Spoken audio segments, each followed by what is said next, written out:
We need to discuss meeting minutes, which we didn't get to last class. And tonight we're going to focus on employment communication. So documents prepared in preparation for jobs, if you're looking for a job or on a career hunt, and then appropriate interview techniques. So that's going to be our focus tonight. I'm waiting for my computer. There we go.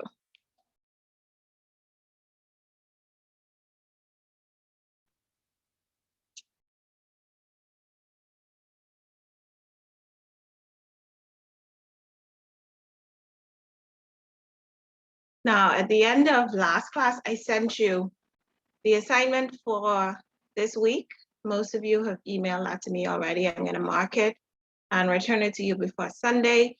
The assignment at the end of our discussion tonight will be to update your resume and submit that for a grade. And that will be the final in-class assignment. Once you've completed that assignment, the only remaining assignments will be your videos and the final exam, which is scheduled for December 15th.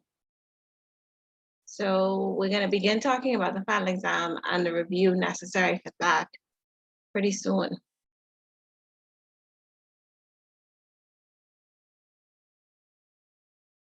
So I don't have a lot to say about meeting minutes. We spent a lot of time talking about putting an agenda together last class. And in fact, we ran out of time, which is why we're still discussing meeting minutes tonight. And I want to show you a sample, just a part of meeting minutes, and to talk to you a little bit about the purpose.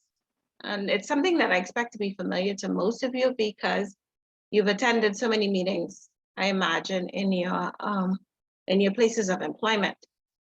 The first thing we want to say about meeting minutes is that it really, the title is a little bit misleading. No one expects a kind of minute-by-minute record of the meeting's proceedings. It doesn't have to be that detailed, but you do need to provide a record of the meeting for participants and for those people who were not able to attend the meeting. So it needs to include certain information.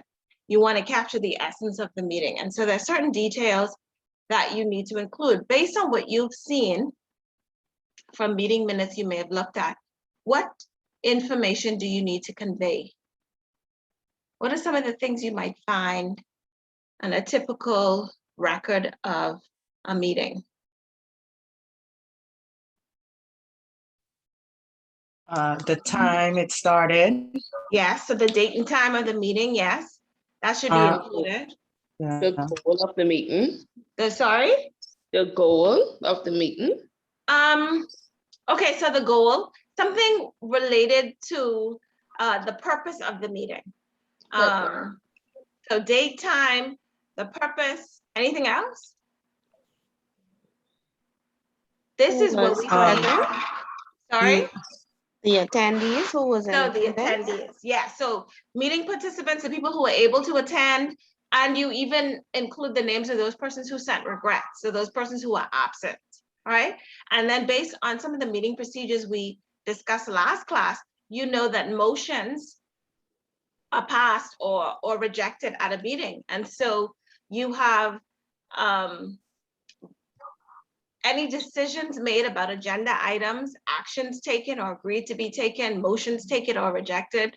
And there's a period at the very beginning of the meeting where the minutes are reviewed, and any decisions regarding corrections or acceptance of amendments for previous meeting minutes, all of that is recorded in meeting minutes. And then if a vote was taken, for instance, who made the motions, what was seconded, what was approved, items held over, any new business would be recorded. And then you also need action items, right? And the names of persons responsible for. It's typical to include just the initials. DB said that they will be responsible for or agreed to. And then you also need the next meeting date and time. All of those are typical items to be included in the meeting minutes. And I want to pull up just a sample, a short sample. It's not a detail because meeting minutes can be very long. Even if they don't provide a a minute by minute account of the meeting. Sometimes they go into 3-4 pages, especially if the meeting was long. Sometimes I've sat into 2-3 hour meetings. And the minutes of meetings like that could be quite detailed. I want to pull up a PowerPoint that I put together. There we go. And just show you a part of the minutes.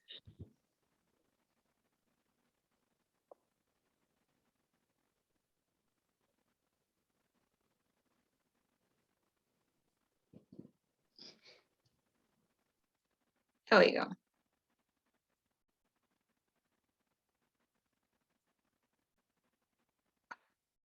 And so someone said we have the goal of the meeting. So the name of the meeting, the purpose of this meeting should be at the top, the title, minutes, you have date and time, you have the names of attendees, people absent. There is a set meeting agenda and it's timed. And then we begin with the minutes and it's divided into agenda items with action items isolated or indicated through bulleted points, right? And the meeting would proceed in this way, or the minutes would record the meeting in this way with different agenda items noted, right? Does anybody work as a secretary in their organization? And would be responsible for preparing things like this? It is a very detailed oriented task. It's very difficult to be in a meeting and record meeting minutes. You have to be very focused and show careful attention to detail. And it can be one of the most difficult parts of a meeting. One of the most weighty responsibilities. The last time I taught this course, the students hosted a mock meeting and it went well. We had created a scenario where a business was talking about its reopening in the midst of COVID. This was last year when this course was taught. And I asked for students to volunteer to do various things related to the meeting, host the meeting and put together different reports. And a student volunteered to put together the minutes. She wrote me back and she said, Ms. Higgs, I don't know why I volunteered to do this. She said, this is too much work. And so it could be very, very labor intensive and require quite a bit of work for you to record what went on in the meeting. But it is important in giving a record of the meeting proceedings. And also for those people who didn't attend the meeting, it provides a clear outline of what was decided and action steps yet to be taken. And the idea is someone coming after you should be able to read this and be up to speed on what this committee has decided and where this committee is going or what plans the committee intends to enact in future. Okay. All right. So that is what I wanted to share with you. The last of our discussions related to business reports, we talked about class before last, we talked about putting a business report together, and then we looked at other business documents last week in preparation for a meeting. And now we're going to switch gears and talk about preparing for a job interview and putting together a resume and cover letter. We're also going to look at different resume samples.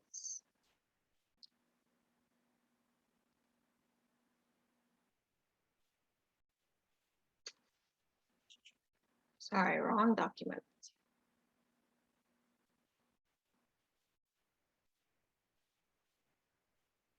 I need to clean up my computer.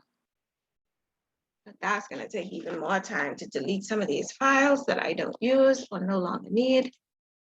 It's going to be a lot.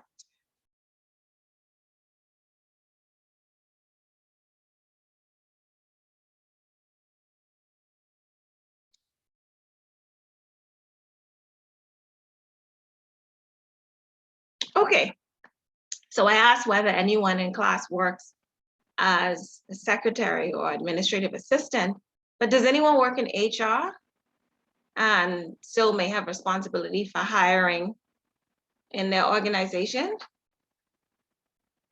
No one? Have you ever sat in on a bad interview or perform poorly in an interview yourself? And you'd like to share?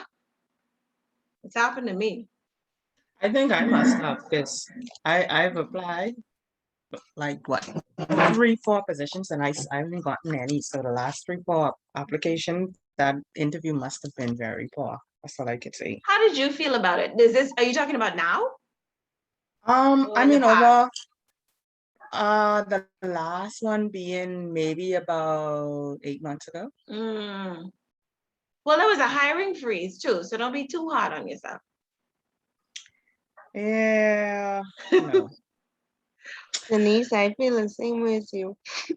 Yeah, you've interviewed a lot. Who's that? I did one about 2 months now. Mm-hmm. Yeah, at first the responses was coming in quick, but I haven't heard nothing since. So you are looking to change jobs, or are you looking? Yeah, I'm You're- looking to change jobs, Okay. looking for something more secure. Okay, I understand. No, Well, mhm.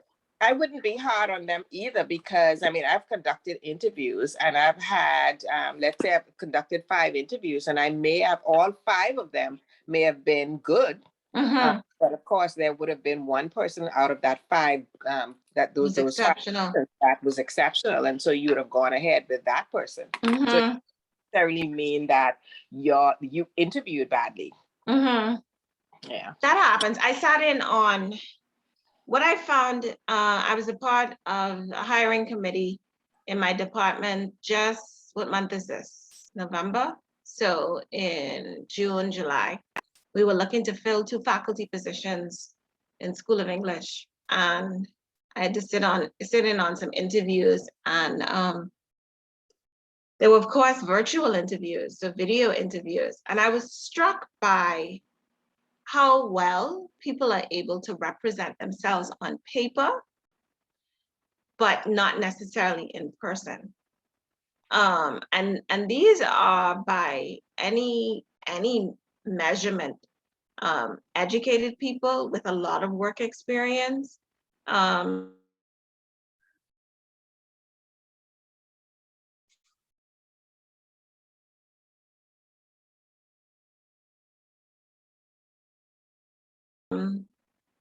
Just ability to articulate goals and experience and fitness for the job. I'm getting a bad internet connection message. 1 second. It just didn't translate, and I found that quite surprising. But I'll tell you about my bad interview. I've been fortunate to have a degree of job stability. I've been blessed in that way. So I haven't had to do too many interviews, only 2 really. Well, 3 if you count the bad interview I'm about to tell you about. So, and the 2 jobs that I've held long term, first as an English teacher at my alma mater, St. Augustine's, and at UB. Other than that, I had a bad interview. I was 19 and I was looking for a summer job. And so I applied at one of the local banks and I got a call back. But one of the questions on the interview was how many words per minute on the application form was how many words per minute do you type? And I found it to be an odd question. I think I must have been applying for tele or something. I don't even know at this point. We're talking, I was 19. And I put 40 words per minute because, of course, that was what I did in high school. We did typing in high school and we would get all words per minute and we were doing assignments every week. So we were pretty proficient and good with typing. Now I'm a college student. I've gotten out of practice. What I didn't anticipate was on this interview, I would have to type something. And so here I am given this short script to type. And of course, I'm trying my best, not looking at the computer. And the woman conducting the interview was walking around and looking at us. And I saw her give me the eye once or twice. And I looked down to see the garbage that I was typing. I couldn't distinguish words. It was nonsense. I looked at that when I pulled that paper out of the typewriter. I said, oh, I'm not going to get this job. And I surely didn't, because I clearly did not. I was not typing 40 words a minute anymore. Nothing readable at 40 words a minute. They did not call me back. And I thought about that afterward, like, did I misrepresent my skills? Or was I just a better typist in high school than I was? It just didn't go well. The needless to say, I did not get that job. What what I have found is that since we've transitioned into this COVID environment, Mhm.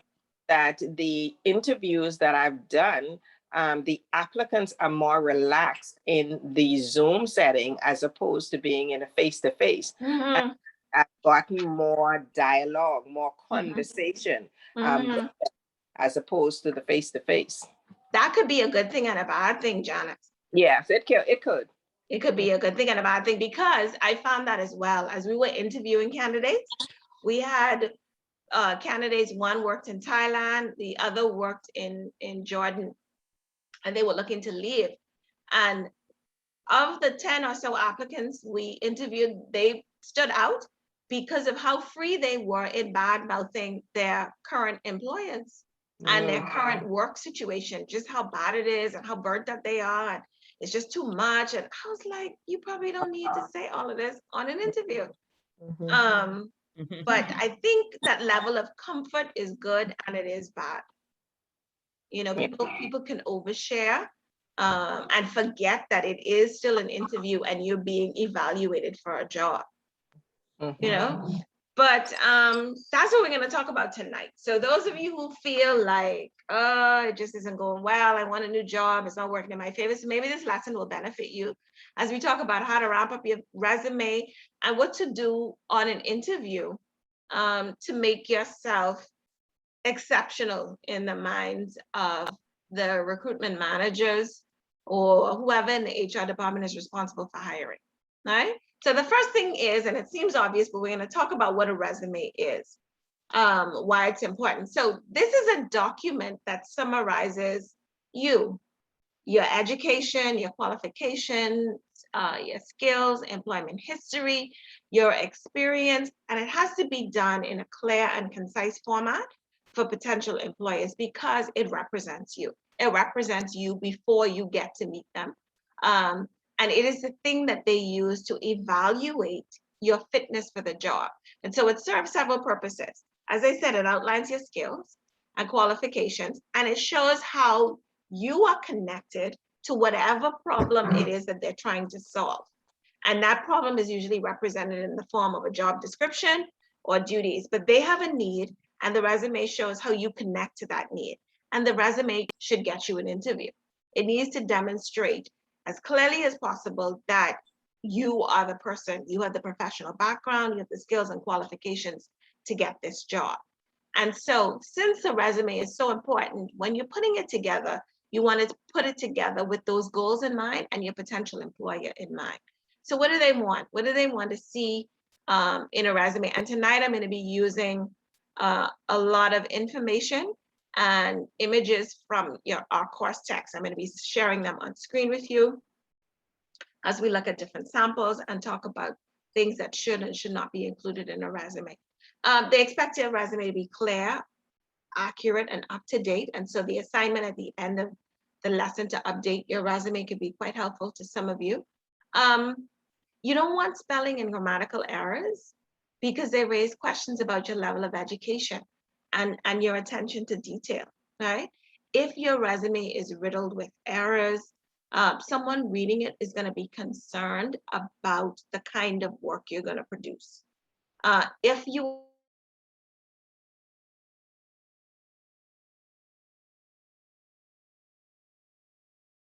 were hired, you're going to person is not intelligent, you know, just because you have grammar and mechanical errors. Let's wait for the internet. Come on. They're not going to look at it and say you're not intelligent, but they may look at it and say you're not detail oriented. You didn't check your work or you weren't thorough in your review. And that is problematic. No one expects perfection, but in a resume, even no one expects a perfect person, but in a resume, even one or two errors could leave a bad impression.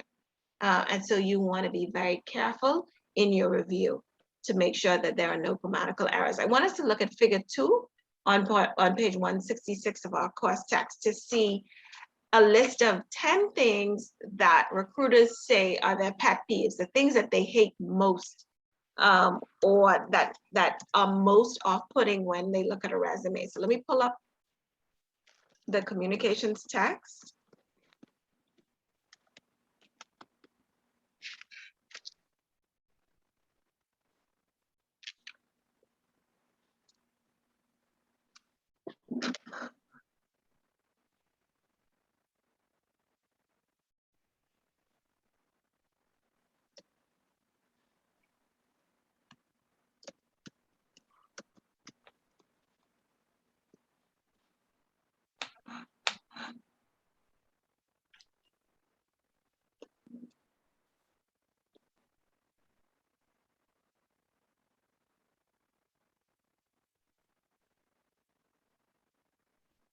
It takes a while to download because the file is so big.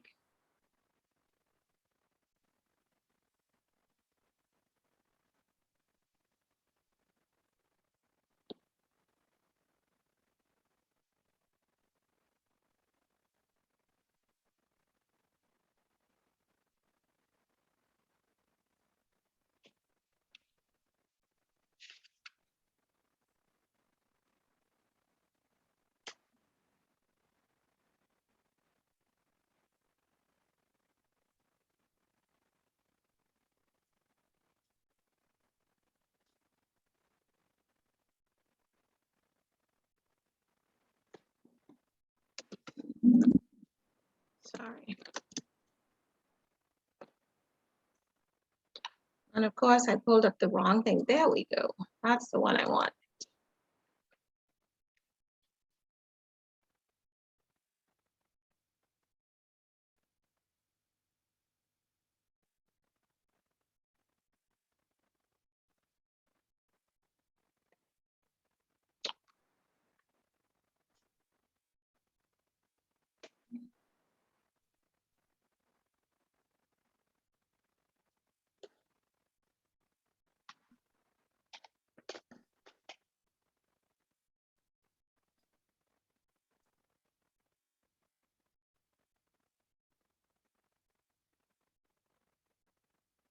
Okay.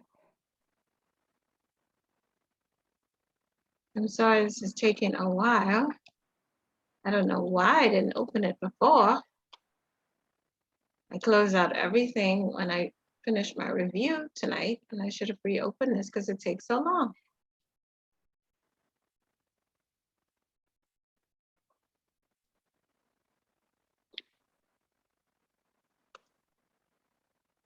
And finally, here we go. I probably need to enlarge this. Let's see if I'm able to make it bigger for you.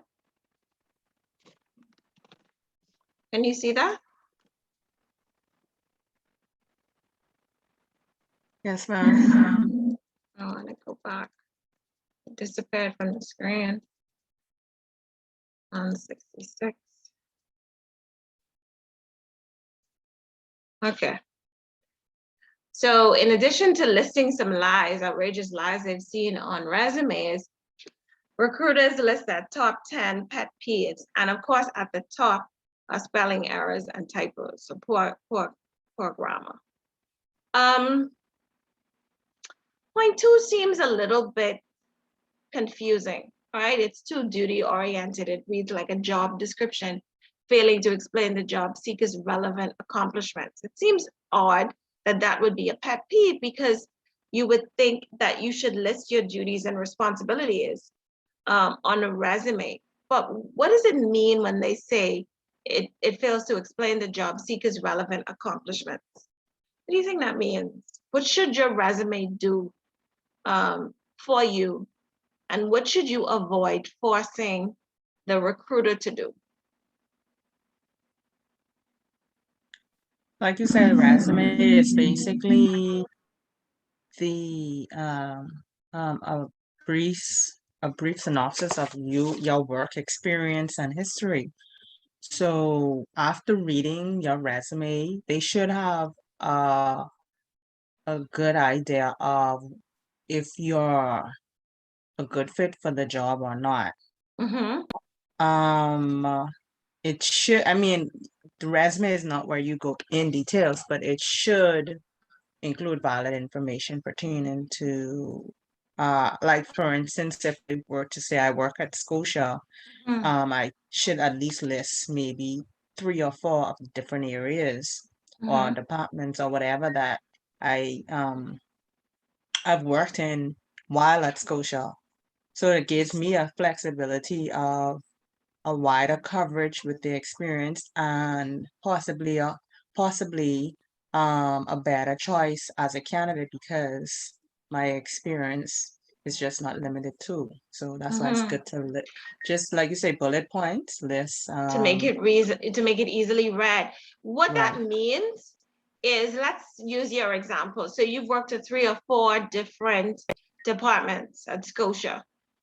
While you may want to list those experiences, you should highlight for the employer those tasks, duties, and responsibilities most relevant to the position you are applying for. You need to pick those out. You need to make sure that they are easily seen and that they are in some way highlighted and the recruiter's attention is brought to it. You don't want them sifting through and trying to make the connection and, oh, okay, she did this, so she might be good for this position. Or you need to make sure that your skills are highlighted and especially those skills relevant to the job that you're applying for now. And the resume needs to be organized in that way. Now, I'm not necessarily talking about a functional resume, although that is the format that some people choose, but even in a reverse chronological resume, you want to include those skills most relevant to the job. If you did 10 things at Scotia and 6 of those things are not relevant to this position, consider how you can condense or maybe eliminate some of those things that are not most relevant. If it's going to make your resume too long, especially you list these 10 jobs, or at the very least, what you can do is put the skills most relevant to the current position at the top. All right. And in that way, the recruiter gets that information first. How long do you think the average recruiter spends looking at a resume? And the answer is going to shock you because we spend so much time putting it together. When they surveyed recruiters, what do you think the answer was when asked, how much time do you spend looking at a resume? 10 minutes. 5 1 to minute. 10 minutes. 2 minutes. 1 5 minute. minutes. Oh, Wow. 1 minute. They scan and decide that it could work. They might call you, or it needs more careful study later by a group, but they're going to look at that for 1 minute. And so you want the information to be so well organized, it jumps out at them. One of them, if you look down at points 9 and 10, pet peeves listed unqualified candidates and personal information not relevant to the job. People don't have time to skim through and scan through 2 and 3 page resumes to see how you might work for the position. They don't spend a lot of time at all just looking through. And I can speak from experience. Going through that process this summer with so many CVs to review before narrowing it down to a final list. We were divided into committees and we all received, there were different tracks we were hiring for, and we all received the same 10, however many there were, I forget at this point, employment portfolios. Trust me, I scanned for 1 or 2 minutes and put together a list of finals, and we matched lists and went from there. Okay, this person's on your list, this person's on my list too. Let's call them up or let's schedule an interview. And that's pretty much how it went, because it is a time-consuming process and not a whole lot of attention is spent reviewing the resume. But when you get that interview, you were supposed to draw out the skills and qualifications that make you the best fit for the job, right? So this is in your course checks. You can review this in more detail, but I thought it was interesting to share it with you to see. And of course, this is from a US market, but I think that this is pretty standard, right? Things like accurate information, poor formatting in a resume that's not easy to read or user-friendly, or long paragraphs and no bullet points. Those things are pretty standard across the board, whether we're talking about at home in the Bahamas or in the US.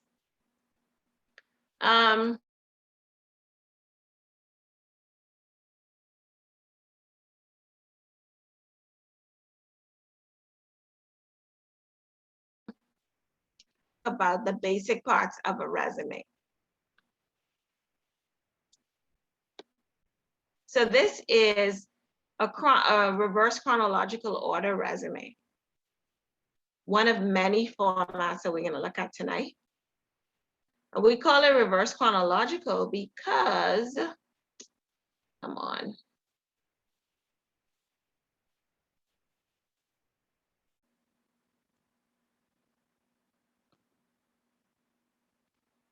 Okay, I have to be very gentle with this mouse.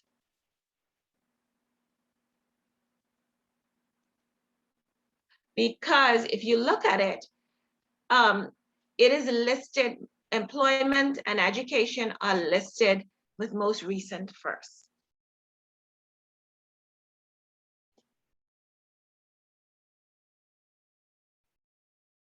And we have contact information at the top, employment information,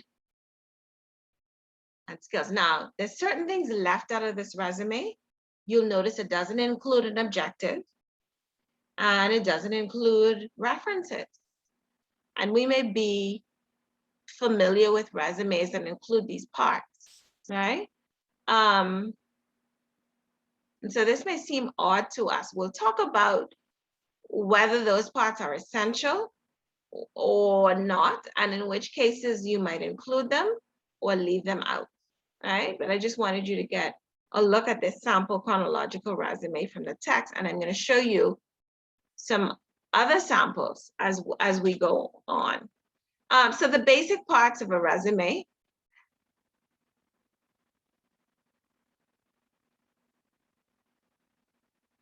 They include, so we said the contact information at the top, right? So basic elements.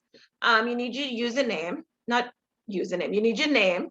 And that is your full government name, like we say in the Bahamas, your mailing address, your phone number, your email address. And I said this in a previous class, make sure that your email address is a professional email address.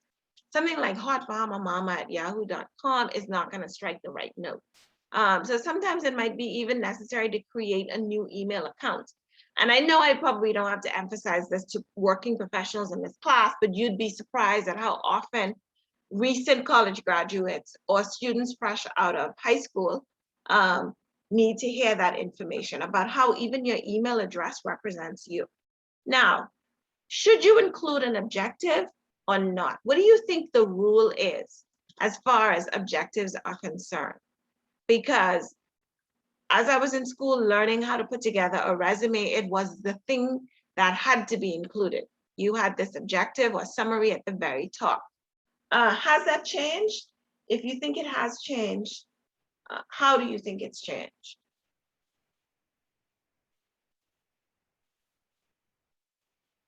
Do you need a resume? Do you need an objective? Janice, you said that you have sat in on resumes, have sat in on interviews. Have you also been looking at resumes?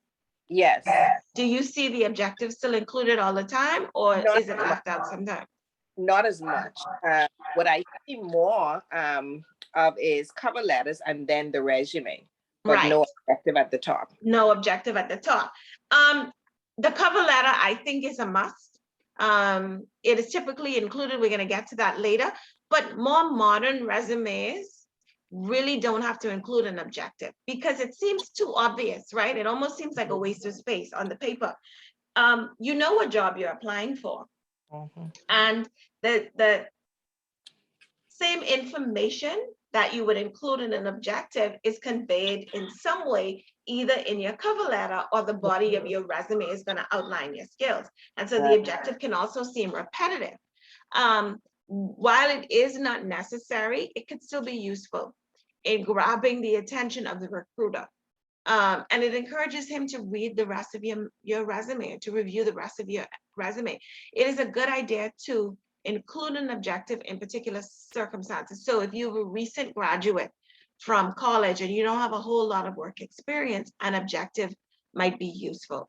Or if you're changing careers, let's say you have a history of working in a particular field, but you're now applying for a job in a new field. And an objective can help to rationalize that change and provide a kind of explanation of why you're applying for this new position that seems outside of your norm, right?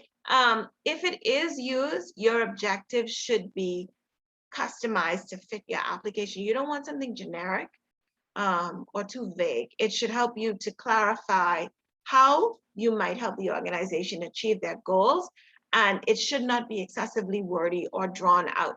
And so I want you to look at 2 sample objectives and then tell me what you think of the wording of these 2 samples. Let me share my screen with you.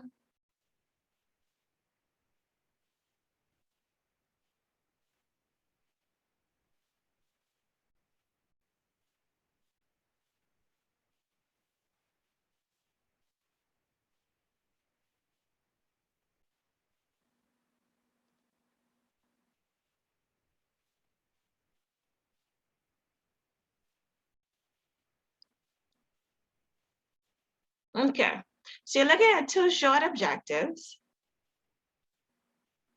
for different kinds of jobs. Do you think one is better than the other? Do you think they're both good? Are they specific enough?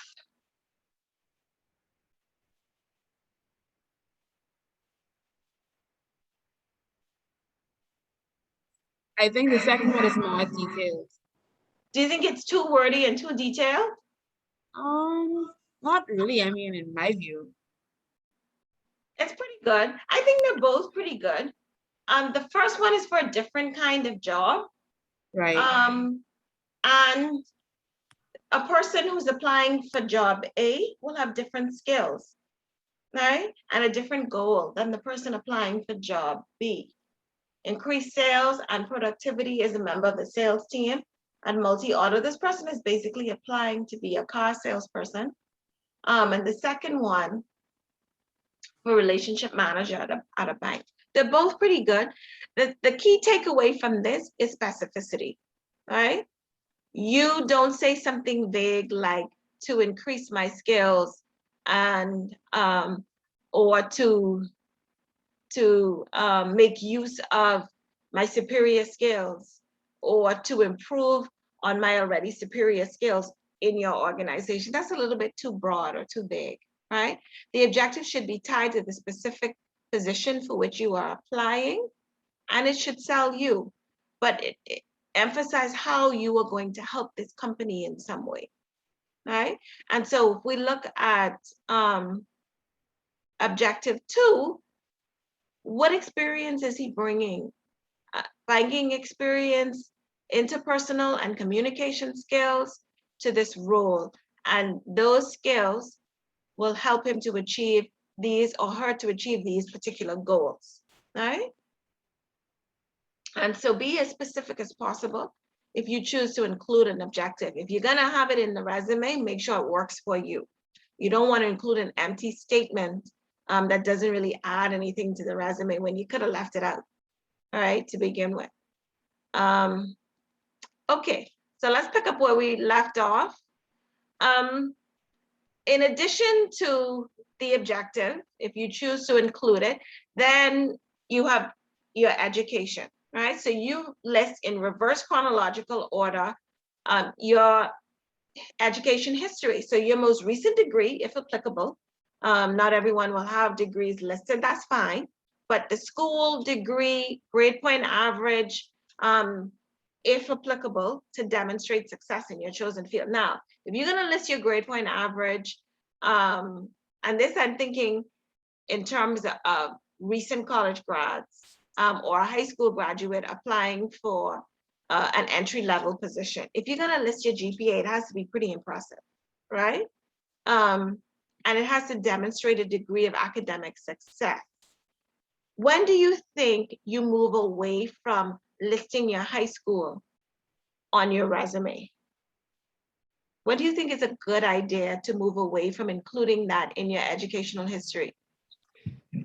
You've gained experience. When you've been, When you've gained more work experience. more work experience, and you've achieved what?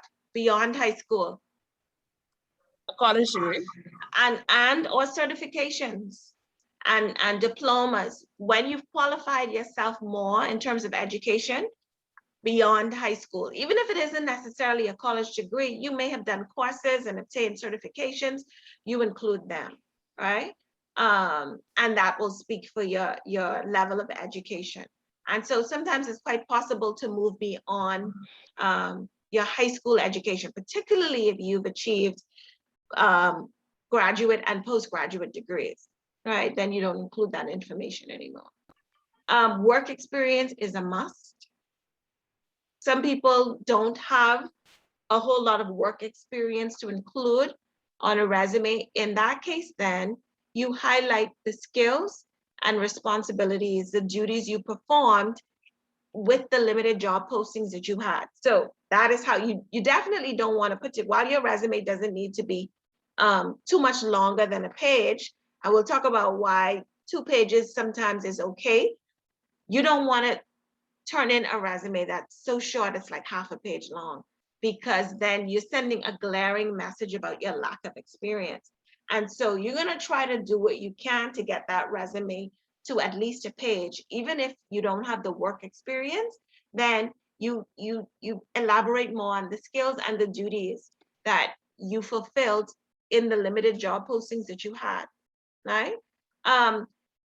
Reverse chronological order is the format that 90% of recruiters say they prefer. But as I said, we'll look at several other resume types. When you list your work experience, just as you did with education, your work experience is listed in reverse chronological order. So most recent first. You can use descriptive sentences or bullet lists.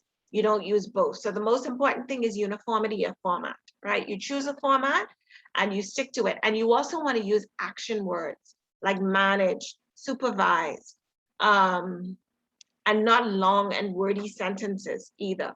But you want to focus on you acting in a role, you performing duties, right? And use active voice, not necessarily passive voice.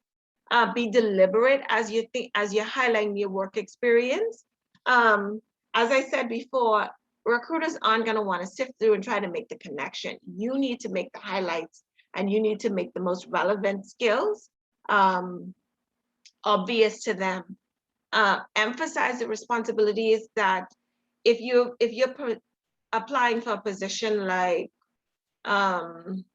working with cash, let's say you're applying to be a bank teller, then you emphasize responsibilities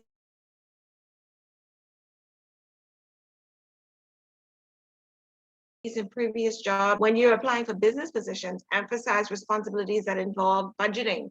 Can you hear me? My internet is going. That involve budgeting and teamwork and supervision, customer service.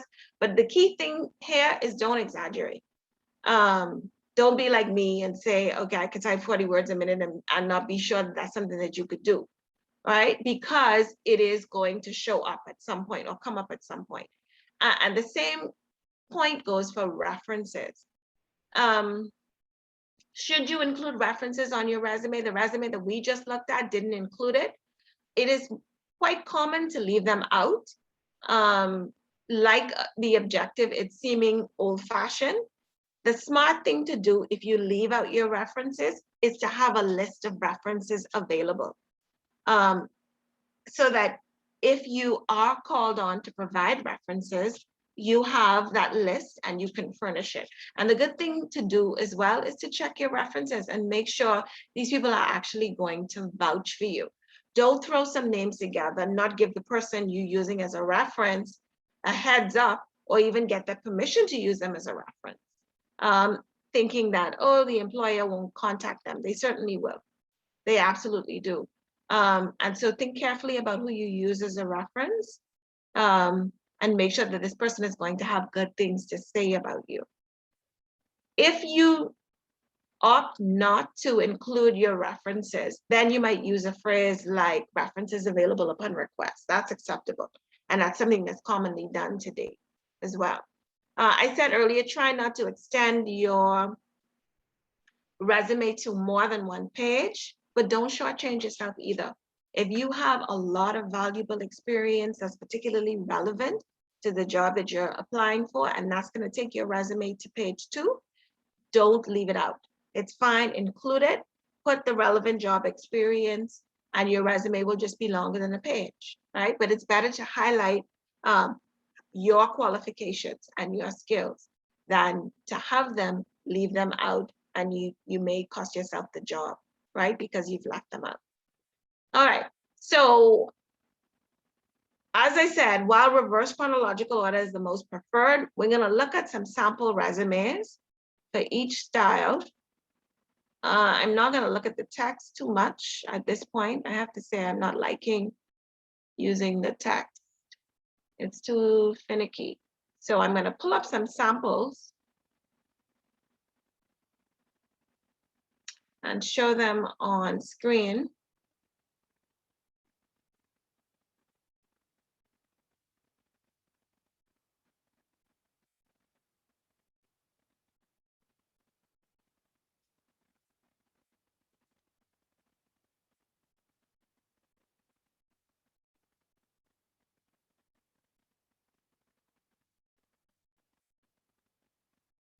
We're gonna start with the reverse chronological, since that is the most common.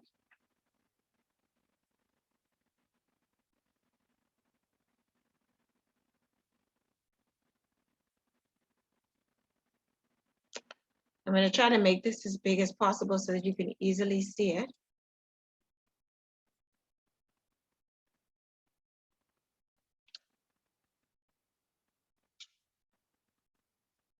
It's pretty small.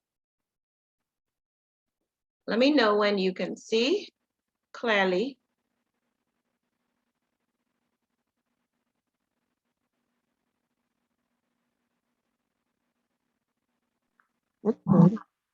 You good? Yes. Okay. All right. So I want you to look at this. Study the parts of the resume. Tell me what you notice. And I also want to talk to you about the pros and cons of using these styles, right? So let me give you a minute to study the resume.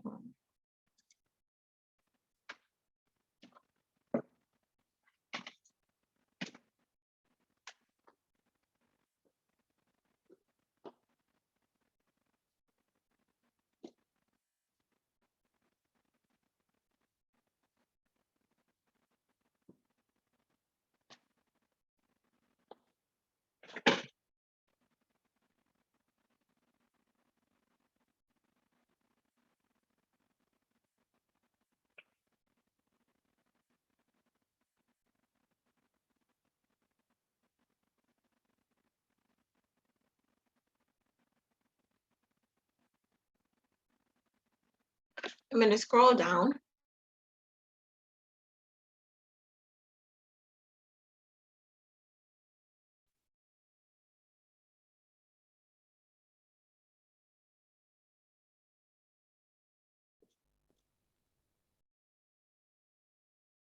So this kind of resume focuses on work history. So you see the dates, you see employers, and I turned off my camera. I'm sorry, I should have said, because my internet is so bad. I keep getting a message saying my internet connection is unstable. So I'm trying to reduce that by turning off my camera while I'm sharing these different screens with you. Hopefully that minimizes some of the interruption.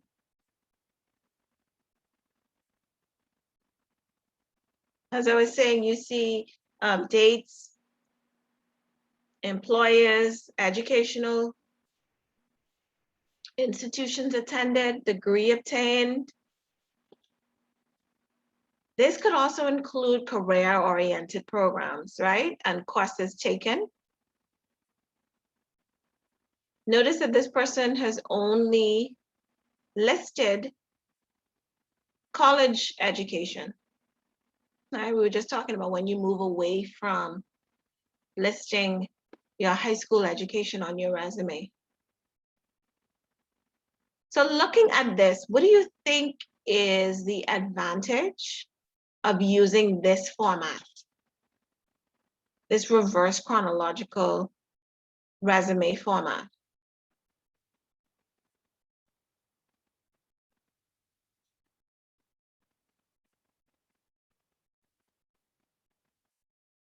Well, your most recent skill is highlighted first. Absolutely, yes. So there's a focus on your work history and the skills associated with it, right? And this shows a clear pattern of work history. This person is,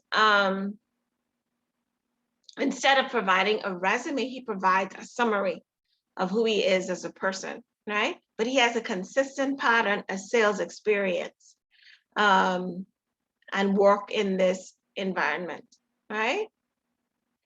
And even in college, received the Sales Innovator Award. So clearly, he's well suited to a position in sales, right? Whatever that position may be.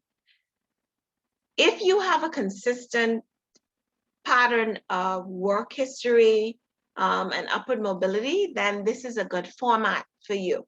So that's an advantage. It highlights the most relevant and most recent in order of most recent to most dated.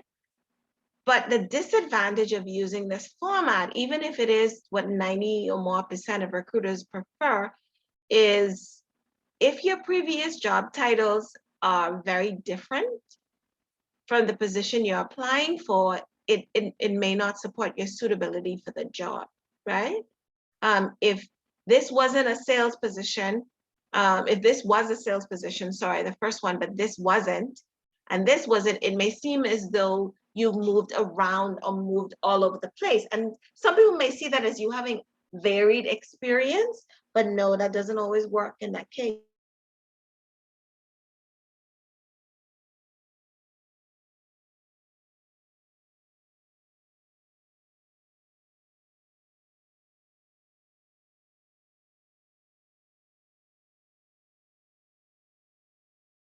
It doesn't always make you seem varied or more experienced if you don't have a consistent work history. What if there were periods of unemployment? And that raises questions as well. So if you worked from 2014 to 2017, and this resume was obviously prepared in 2017, and then you haven't had a position since 2012, let's imagine the second position was absent. So between 2012 and 2014, you did not work, that's going to raise the question. And if by chance you are called into an interview, you have to be able to answer that question. Well, what were you doing in the 3 years since 2 years since you had this position, your last sales position? You didn't work between 2012 and 2014. You need to have a reasonable explanation. So this format is good in highlighting work experience and showing a clear employment history. But if you don't have a clear employment history and if there are gaps, then this format may not necessarily work for you.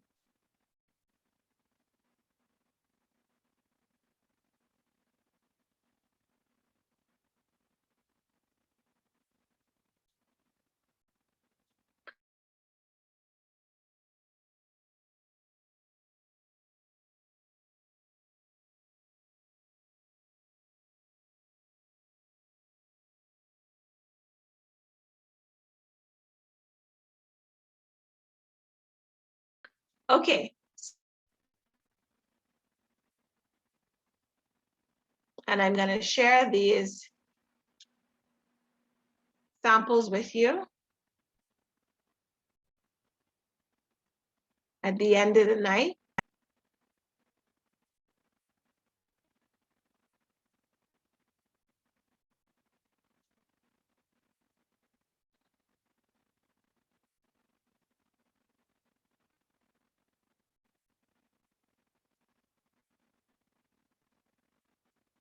Okay. So I think this should be big enough for everyone to see. So a functional resume, like the example that you're looking at, is also called a competency-based resume because the focus is on your skills and experience rather than your work history.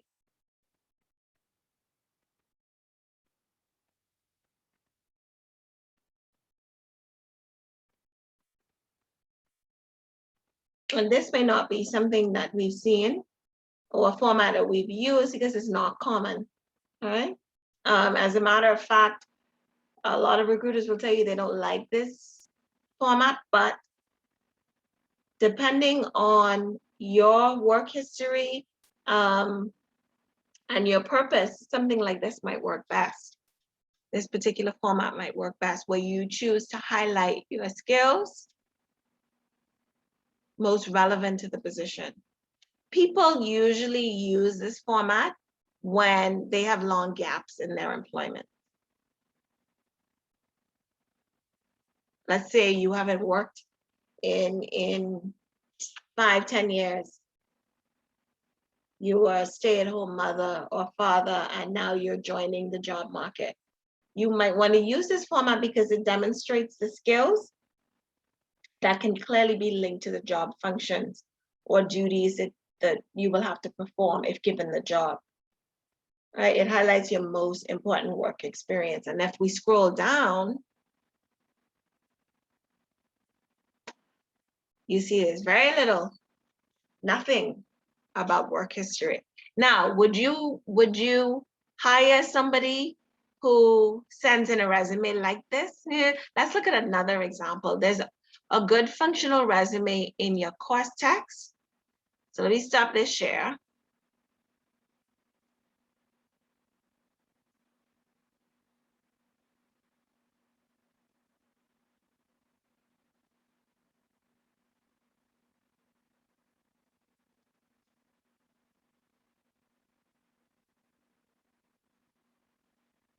Figure 11 on page 173 of your course text shows yet another example of a functional resume.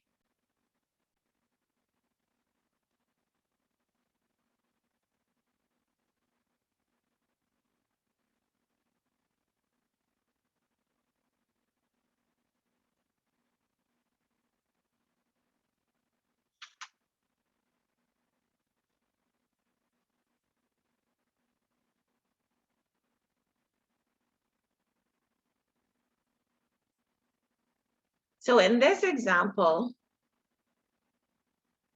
we have Dina Fowler, who wants to make a switch from one career to another, from one kind of work to another. If she had used the chronological resume format, it would highlight her previous jobs, right, that don't necessarily match her current job objectives. And so instead, she wants to emphasize the skills that qualify her for this position. And so she chose this functional resume format, which is organized by job function. It's a kind of clever way to disguise an imperfect work history, but it makes it kind of difficult for the screening process, right? But the purpose of describing your work history is to show prospective employees what you've learned in these various positions and how that will benefit the organization you're now applying for, right? But this involves doing some research about the position you're applying for, all right?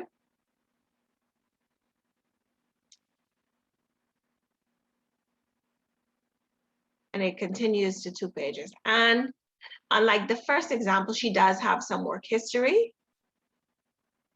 But as we said, the previous work experience doesn't necessarily fit the job being applied for now. And we have education and skills. So this is an example of a 2-page resume. It's not a no-no the way some people think. you know, it's like an absolute no. If you have the work experience and the history, then your resume is simply going to have to be 2 pages. As I said earlier, you wouldn't want to shortchange yourself by leaving it out.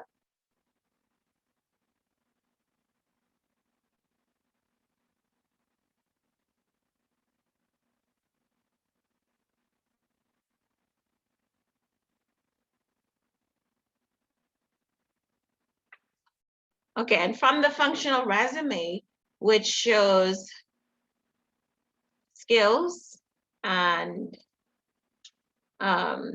their relevance to the job that you're applying for, we're going to look at a target resume.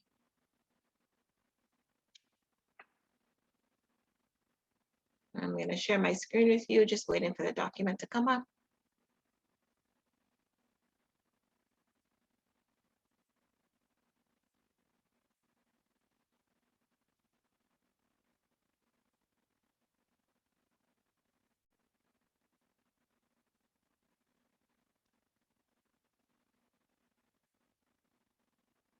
And you see? Yes. So this is a target resume.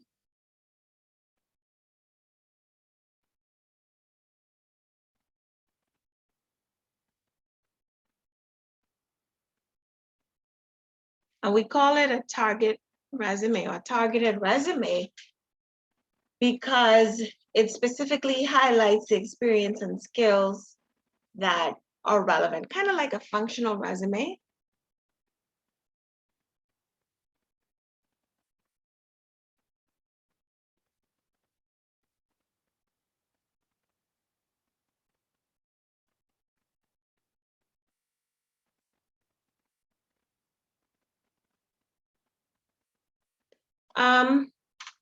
It points, the benefit of using this format is that it points out to the reader how your qualifications clearly match the job.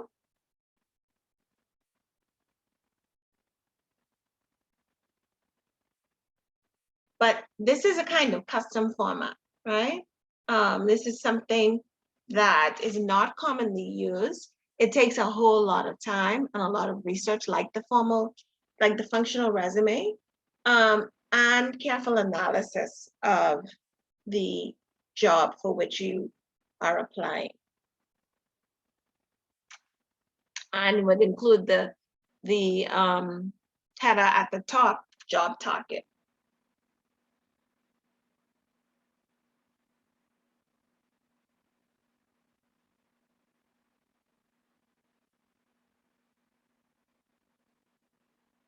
And the last example I want to show is a combination resume.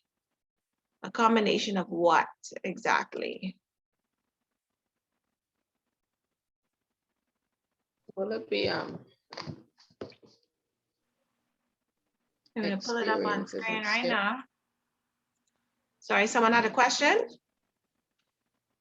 No.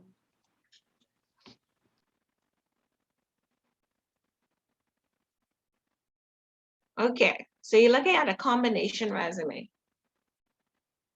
It is a combination of the chronological and functional styles. And so at the very beginning of the resume, you see skills and experience, and then you see education, employment history. So I'm going to enlarge it. There you go.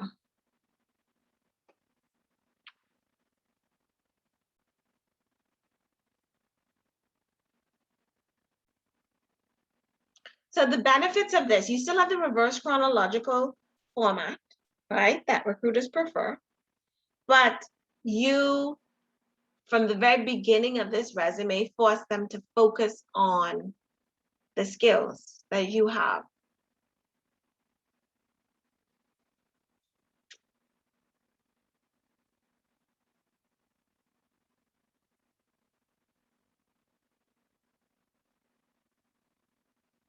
Now, this can be one of the disadvantages of this format is it's very long And it could be a little bit repetitive because in choosing to highlight skills here at the beginning, you still have a skill summary at the end, right? And so it can seem a little bit repetitive.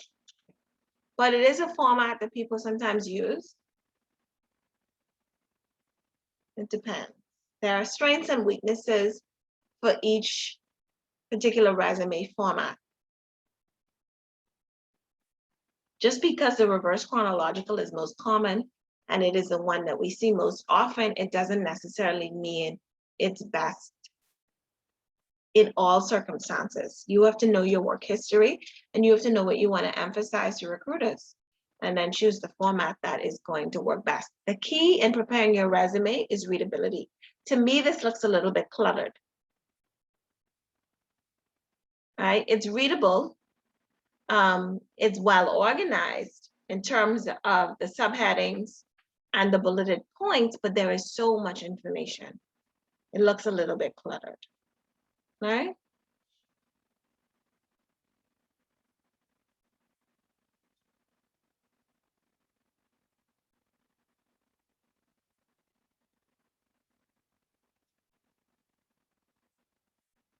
Okay, so those are just some sample resumes for us to consider.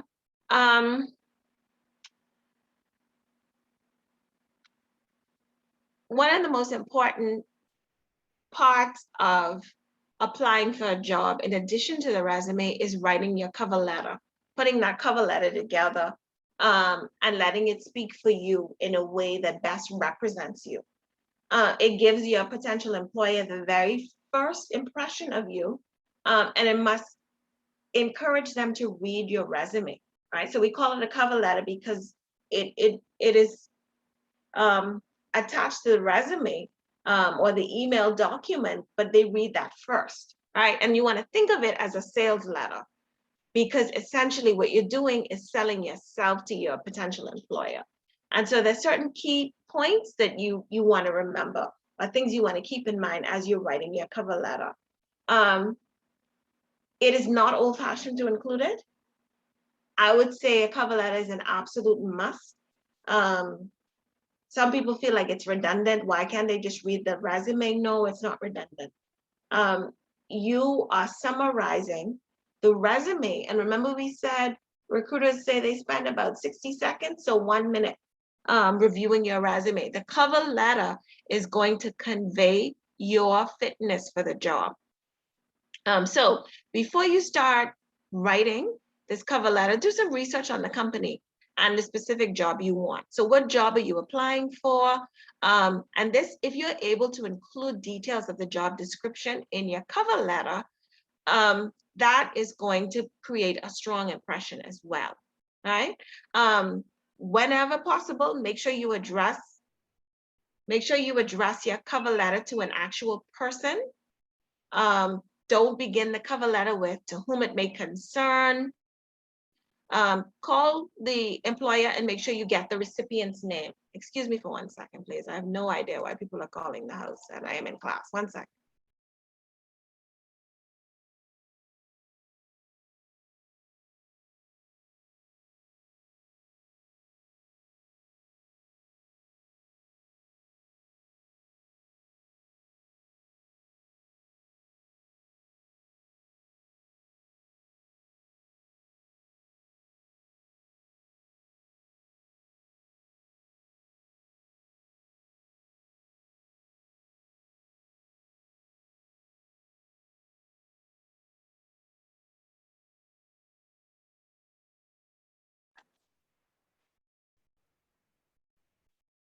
Sorry about that.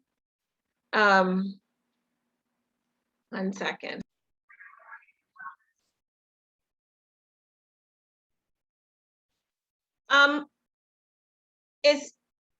It's really bad form to send a cover letter and address it to whom it may concern. So make sure you get the recipient's name. Sometimes you may not be able to get the person's exact name, but you can get the exact title or an appropriate title, and that makes a better impression. Another thing is you want a strong opening. So why do you find the job exciting? Or why is it that you want this position? using the research that you did earlier about the company. You want to show that you know something about what the company does. You want to show that you know about its core strategies, the company's mission. How are you going to add value to this organization? And you want to close this cover letter by coming right out and asking for a job interview. But you need to be flexible regarding the time, the location of the meeting, and of course you want to include your contact information so that a prospective employee knows how they can reach you if they want to contact you for a job interview. I've seen cover letters recently where people are more proactive. They say things like, I'm going to call you next week to follow up. That isn't pushy. Contrary to popular belief, that's not pushy. We call that proactive. You are putting yourself in a position where you are, one, showing enthusiasm for the job and showing initiative and following up to make sure this person received your resume, right, and your cover letter, and you want to follow up on the possibility of an interview, especially if you know that there is an existing position and you're eager to get that position. When you're closing your cover letter, something standard, a standard closing like sincerely is fine, but your cover letter should be short. So like the resume, it shouldn't be longer than a page. And the most important thing is to customize it for each job. So don't prepare a generic cover letter and just send that out no matter what job you're applying for. It should be customized. And how do you show that customization? You do what we were talking about earlier. You want to show that you've done some research about the company and you know a bit about the job description, and you're including details in your cover letter to show that knowledge. Make sure your tone is professional. And the final thing, and it's something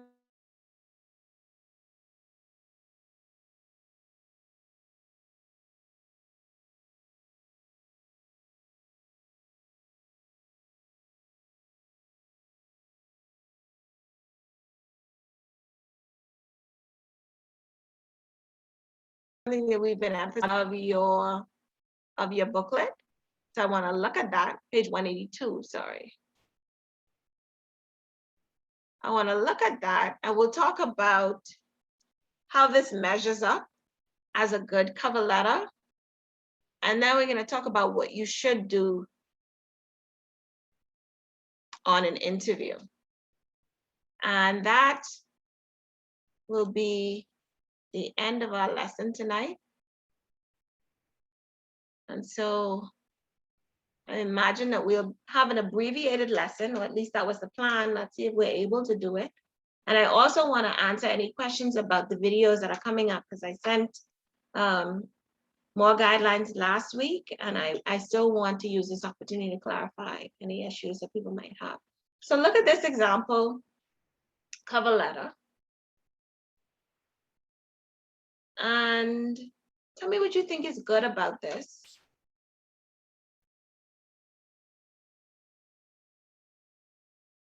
The format is good. That's important.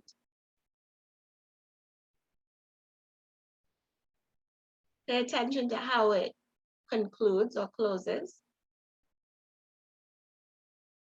Paragraphs are short. That's key as well.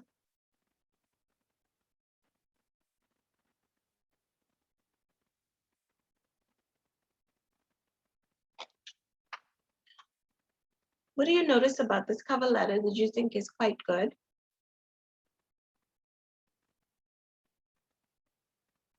The person summarized their work experience. Mm-hmm.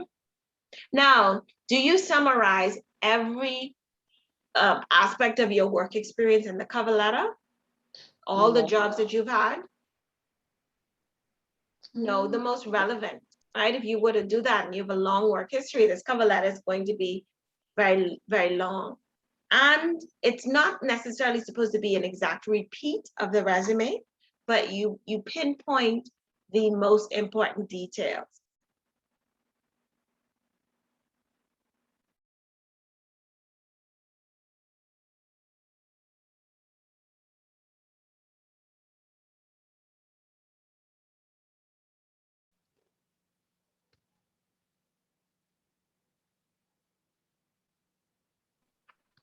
Sentence points to a different position that this person has held. And then we have a respectful closing. And remember, we talked about being proactive. I'm going to call you next week, follow up, or you can reach me. And we're going to talk about this whole notion of following up. Like when is it too much? Because we tend to feel like we're being a little bit pushy. We don't want to be a nag, but no, you do need to follow up. Think about how busy people are. And the fact that their busy schedule may prevent them from responding to you in a timely manner. There's nothing wrong with you being proactive and following up.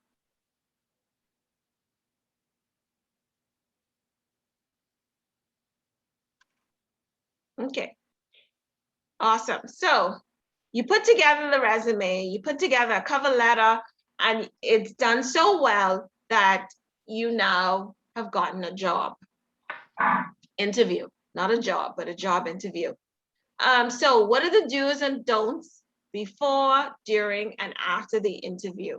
Because this is where the employers are going to get a feel for you in person. And this is where they're going to determine whether you are a good fit for their organization. And they're also going to verify the accuracy of information in your resume and cover letter. The interview is also a good opportunity for you, though. It helps you to see whether you're a good fit for this organization, and it helps you to learn a little bit more about the organization you're applying to. So it serves a good purpose for the potential employer and for you. We're going to watch a short video. Rather than summarizing what's in the text, we're going to watch a short video that talks about what you should and should not do on a job interview. And I'm hoping the internet will cooperate with us tonight.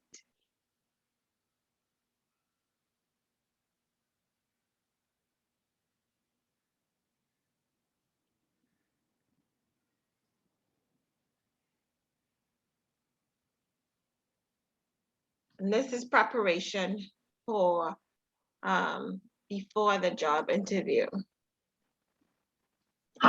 Okay, so let me enlarge this. 1 second. And I'm going to share my screen with you. Let me just turn off video to make sure this goes smoothly, and I'll turn it back on at the end of the video.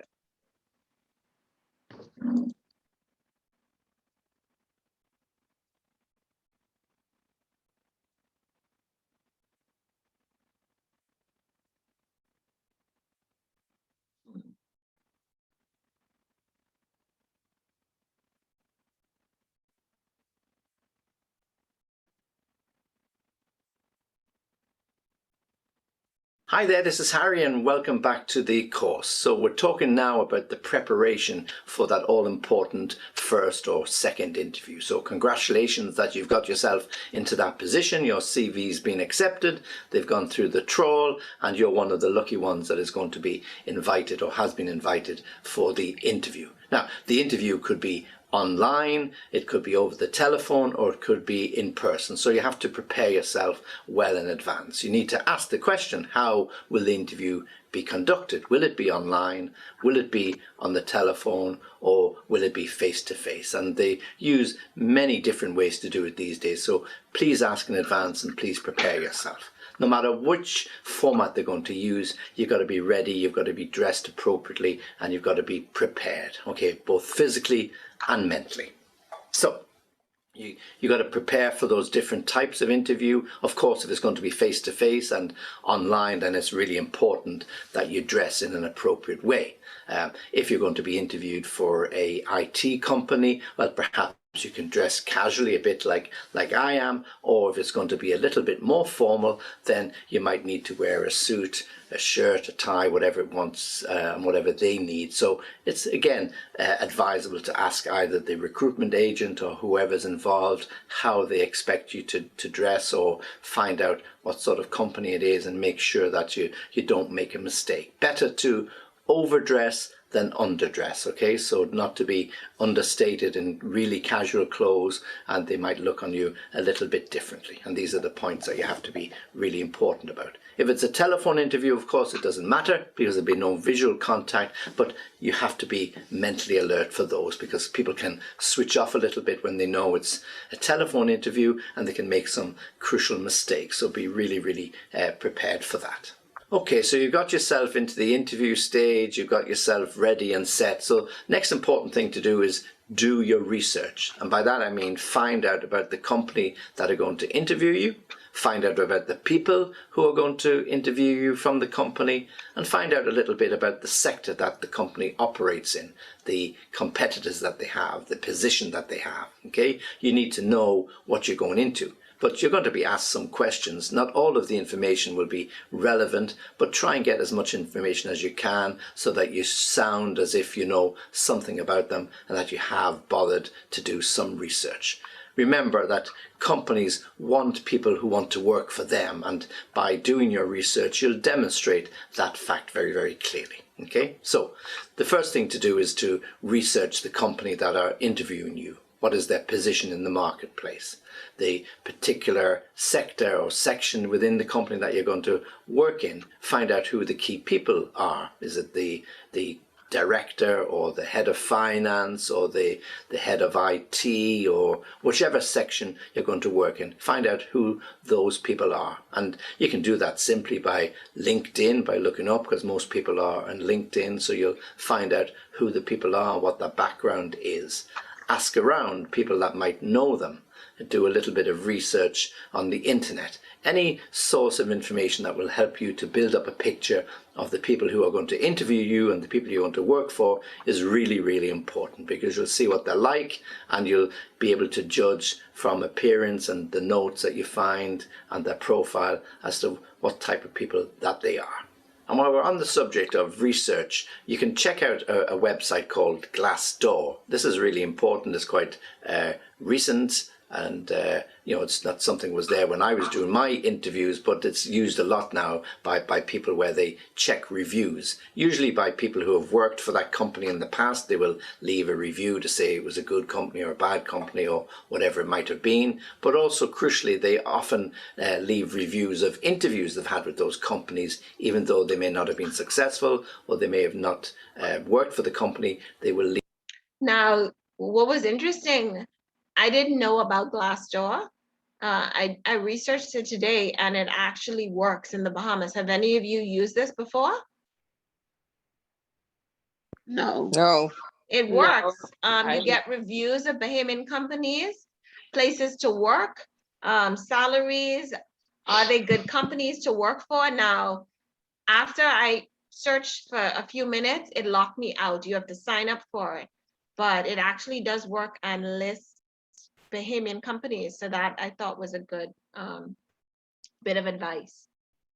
Leave a review about the particular interview. So this will give you some added information, some insight into the company, insight into the people. So it's important to check it. So any of those resources that you have available, you have no excuses now. There's information everywhere on the internet. Obviously, when people leave reviews, if they have a very negative experience, then the review is going to be very negative. It's the same if you visit some hotel and you don't like it. So you can discount some of it if it's overly negative, but at least there'll be some little nuggets of information in there that could be crucial and important to you in your preparation for the interview.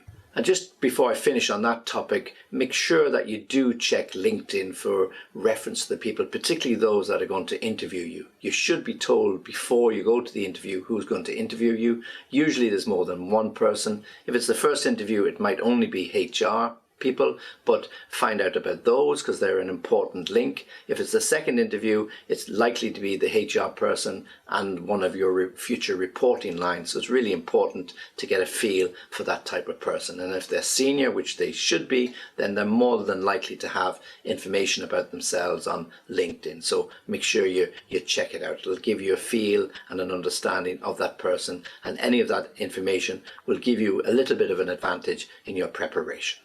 Okay, then you should also make sure that you prepare your own questions well in advance. It's not just sufficient to go to an interview and answer questions. You should have some questions prepared for them. Again, it shows and demonstrates quite clearly that you're keen and you're eager and you're willing and that you've got some interest in their company. So prepare good questions, not just mundane questions. Ask about the contract. Ask about their major competitors. Ask about what they feel puts them in a strong position, or future products that they're going to bring out. Something that shows that you've got a real deep interest in the product range, in the company, in their competitive position, in their strengths and their weaknesses, and how they're going to set themselves going forward. So really important to ask those questions. Ask about the team that you're going to work for. Who's the head of the team? What is the reporting line? What sort of turnover the company has had? That might give you some information as to how good or bad the company is. So don't ask questions about the salary you're going to get, because it's probably not going to be revealed in the first or the second interview, and it's a little bit strange to be asking those questions. Ask questions that are meaningful, deep, and have a sense of purpose. And finally, your references. Of course, when we send in our CVs, we always put on the end 1 or 2 references, or more commonly now you see references available on request. Make sure you do have solid references. Make sure you do have people that can vouch for you, that can talk about you in a very positive way. Easy if you have a previous employment, of course, and if they felt well about you and good about how you worked for that company, well, of course, that reference will be a very strong reference. But if you're just out of university and you've had no previous job experience, well, then try to get the name of a good professor, or perhaps you had a part-time job, or some other connection in the sports world, somebody that can stand up for your character and give you a very strong character reference. Don't think that they won't check them up, because they will. And in the modern world, it's very, very easy to find out about people. They might not do it directly, but they can do it indirectly. So it's really, really important that you have good references. Remember, everybody is only 3 steps away from somebody else, which really means that everybody knows somebody that you know, even though you might not think it. So the references that you give, important that they're strong, important that they vouch for you, and that somebody can give you a very, very good start. Okay, so what we've covered in this section is how to prepare and what to do before your interview, whether it's the first, the second, or the third interview. The processes are all the same. Just need to be ready, need to be prepared. So we've looked at your practice, prepare for the different types of interviews that you're going to take, whether it's by phone, online, or face-to-face. To do your research about the company, to do your research about the people, check on the internet, check on LinkedIn, check out who the interviewers are going to be, prepare your list of references, and also very important to prepare your particular questions that you want to ask them at each stage. Different questions at the interviews, first interview, second or third interview. You have to have something prepared. So if you do all of that, then you're going to put yourself in a really good position to start off well. Okay, so in the next section, we're going to take a look at your interview warm-up, how to make a good first impression. Okay.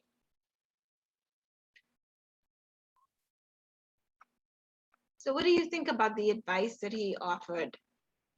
There was one thing that I disagreed with, and it was in terms of dress for the job. And this is, again, something that's tied to culture, right? We tend to be very conservative in our culture, and we expect people to dress a certain way on a job interview, regardless of the position that they're applying for. So what do you think is appropriate dress for a job interview? For a woman and then for a man?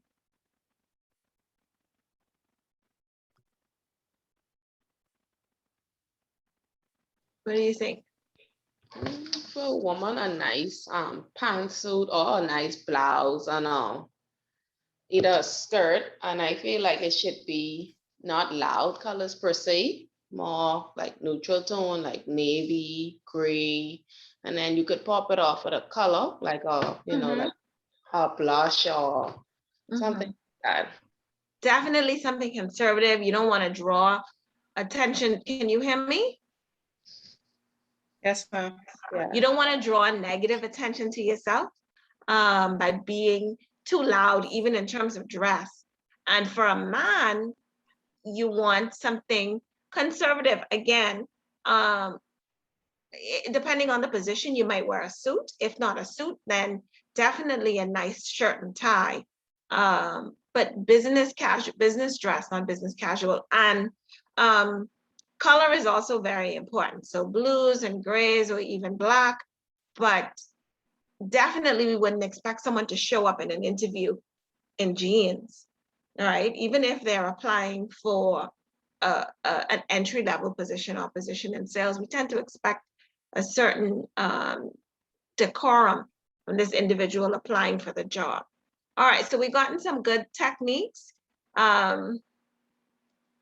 and pointers in preparing for interviews and things that we should do. Another key point to remember, and I can't emphasize this enough, is that your interview is not over until you get in your car and you are on your way home. Why is that important and what does that mean? Your interview is not over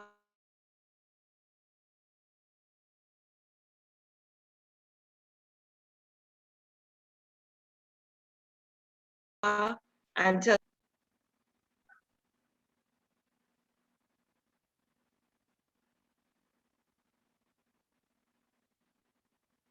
it's not, and something that some people forget. If you, for instance, felt like the job interview did not go well, you would not be in the elevator expressing your frustration or representing yourself in any way that's not professional. If for some reason you are finished with your interview and you have to wait a few minutes on a ride, you don't want to be loud on your phone or disruptive in any way, you conduct yourself as though you were still on your interview until you leave the building, because you don't know who's watching and you don't want to be too relaxed. You want to always represent yourself well and conduct yourself professionally. And there are certain things you need to do after the interview as well. Send a thank you email. This is something that a lot of people neglect to do or don't see the importance of doing. Send a thank you email and send it as soon as possible. Make sure it's well thought out and it advances your candidate for this position. That's a nice touch and it's going to make an impression. There are some samples of these things that we're going to look at in the course text, but we talked earlier about following up. Today we have LinkedIn. It's a good idea to ask to connect to on LinkedIn with the people that interviewed you. People often ask questions about how many times they should call or how often should they follow up. My advice would be to continue to follow up until they tell you they have hired someone else for the job. That doesn't mean call every day, but be diligent in reaching out, whether that's every other week, as often as you can without feeling like you're a nag. But you want to show you're proactive and committed to getting this job. And you do that until you've heard we've hired someone else. And even if you've heard we've hired someone else, still send a gracious thank you note and ask them to consider you for any future position or if any opportunities open up. That's a good strategy. And those are the kinds of things that leave a favorable impression on prospective employers. So it's not only what you do in preparing for the interview in terms of researching the company and asking, formulating questions that you might ask on the interview or anticipating questions they may ask you. Representing yourself well also involves doing certain things after the interview to leave a favorable impression. So there's a sample of a good thank you email on page 196 of your course text. I don't like the sample follow-up email too much, but we can talk about that.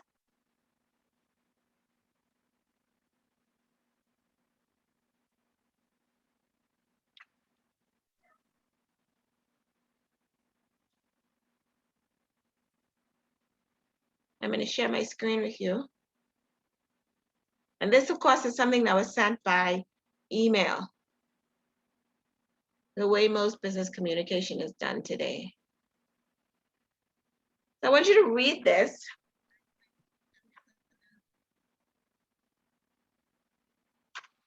And tell me what you think about whether this is well done and it serves a purpose.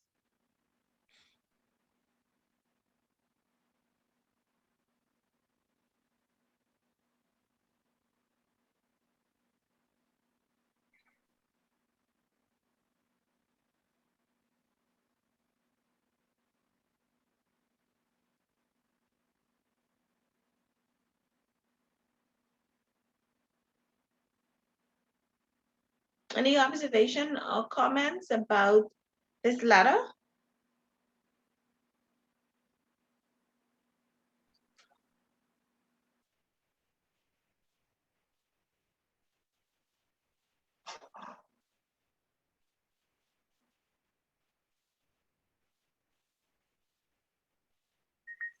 Any comments?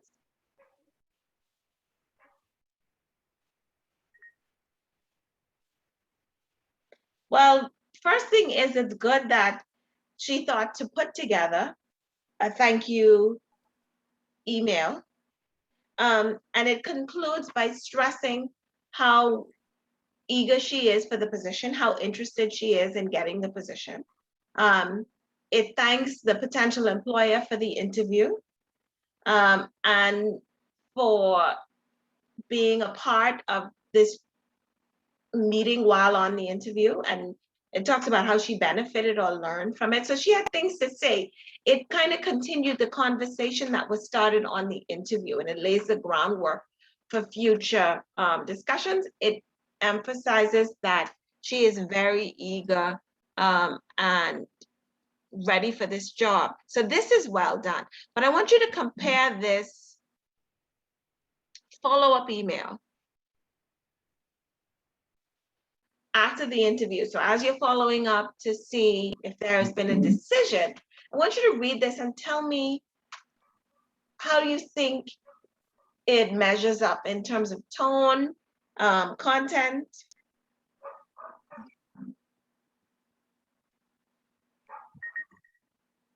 What do you think? Is something in particular that I feel strikes a bad tone? What do you think that is?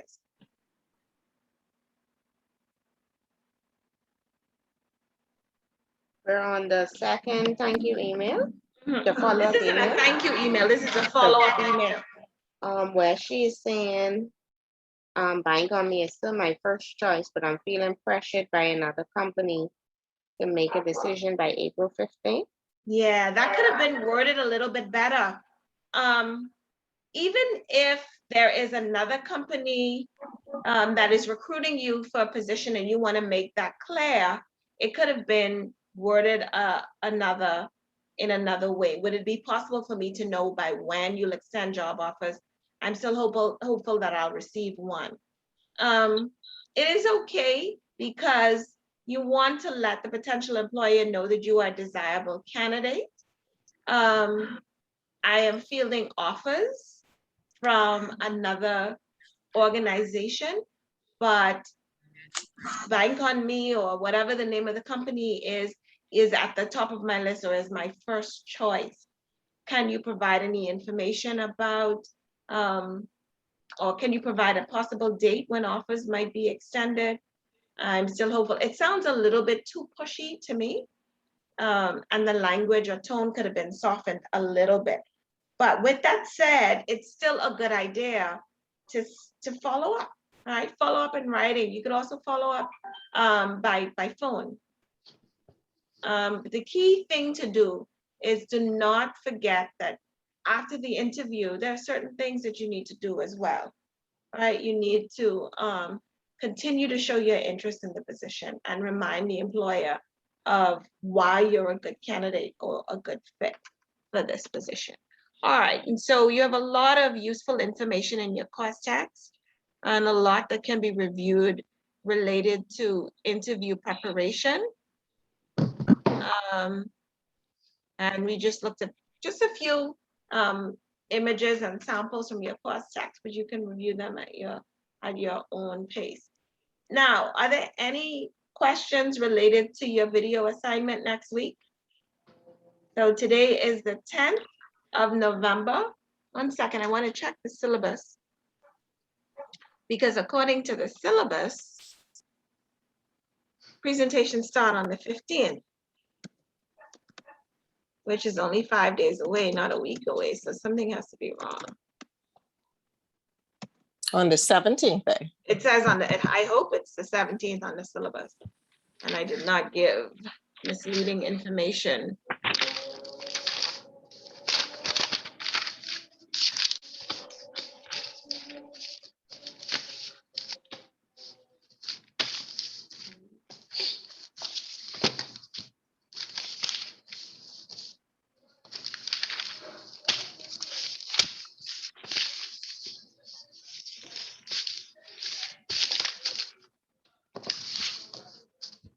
Okay, yes, the 17th. All right. So I got the dates mixed up in my head, but not on the syllabus.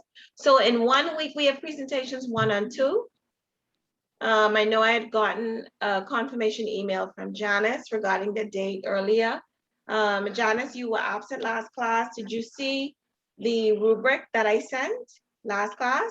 Yes, Okay, good. thank you. So are there any questions? Are you having any technical issues, any glitches? Is there anything that I can help you with? Because this assignment, apart from the final exam, is the weightiest. It's worth 15%. It's the weightiest assignment that you would have done in the class to date. And I want to make sure that we understand and everyone's on the same page. So the semester is winding down. We're going to talk about diversity in the workplace next class and communication with diversity in mind, respect for diversity. And then we're going to have our 2 presentations and the concluding 2 presentations the following week. There is no group 5 because we lost some students. So the presentations will conclude on November 24th. And then we have dealing with Donnie and final exam review. Any questions? So just to confirm, you say the presentation is on which day again?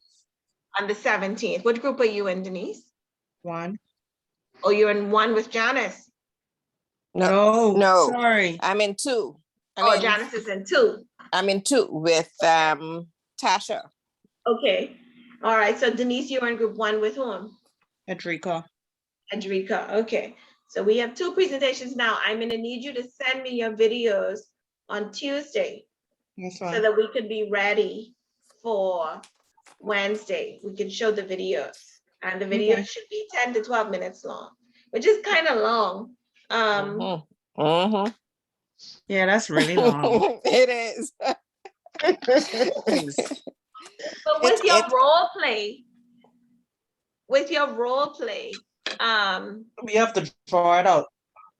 yes, and then I sent some guidelines on the kinds of skills I'm looking to see in the video. So if you get as close to 10 minutes as possible, then that's acceptable. I wouldn't want something 7, 8 minutes, but 9 minutes is not going to be a big deal. Okay. And then when you get into the assignment, I think you'll find that the time is going to fly by. Right? With 2 people interacting, that's not a whole lot of time. Okay. And so as we've gotten through most of the course components, our class time can now, we've been meeting for 2.5 hours. Generally, we don't take the break. Instead, I dismiss around 8:30 or so. So now we'll be meeting for about maybe 2 hours, an hour and a half in some cases. We have covered most of what we need to. We're just gonna get to, as I said, diversity in the workplace and how to design good business presentations. So using PowerPoint and putting together presentations like that. All right. All right. So if there are no more questions, then you are free to go. I will see you next week. I'm anxious to look at the videos and see. Ms. Hicks, before you go, you said that there is no group 5. No, you're group 4, Helga. Okay, so me and Tanisha. The 3 of you, Jules. Remember Jules? Jules isn't in your group anymore? I only know about the Yeah, see, I mean, he's in our group. Yes, he's a part of group 4. Oh, okay. All right. That doesn't sound like group 4 is working as a trio. Wow. But Jules is a part of group 4. Okay. Okay? And Yes, so ma'am. that means, remember, I needed to talk to you. I'd asked group 4 to talk to me after class, and we never got a chance to talk. So everyone else log out except Helga and Tanishka, please. Unless I you have a question question as Go ahead. well. As it relates to the videos, Mhm. would you accept a recorded Zoom interview? Sure, absolutely. Okay, all right. Now, how am I going to show that in class? Well, we did a test run of it, Yeah, we did a And- test. and we sent not Tanishka, Natasha sent it to me, Okay. and I was able to view it. So you did WeTransfer? What did you do? We just logged on regular and it And gave record the it. option to record. Okay, so when you send it to me, I'm gonna see if we can get through and do that recording. I can screen the recording fine, and then I'll let you know, but I'll find a way because usually when I record classes, I have to use WeTransfer because the file is so big, but maybe at 10 minutes isn't a problem. All right. What we can do is Mhm. Natasha, you can Yes, send ma'am. her the test that we did. Yes. Okay. Yeah. All right, that's Uh-huh. fine. And let me see if I can play it. And that way Right. we can improvise or work around if there are any problems. All right, Okay. ladies, thank you. Thank you. Good night. Okay, have a good Good night, night. everyone. All right, so Tanishka, and let me stop this share. Let's see.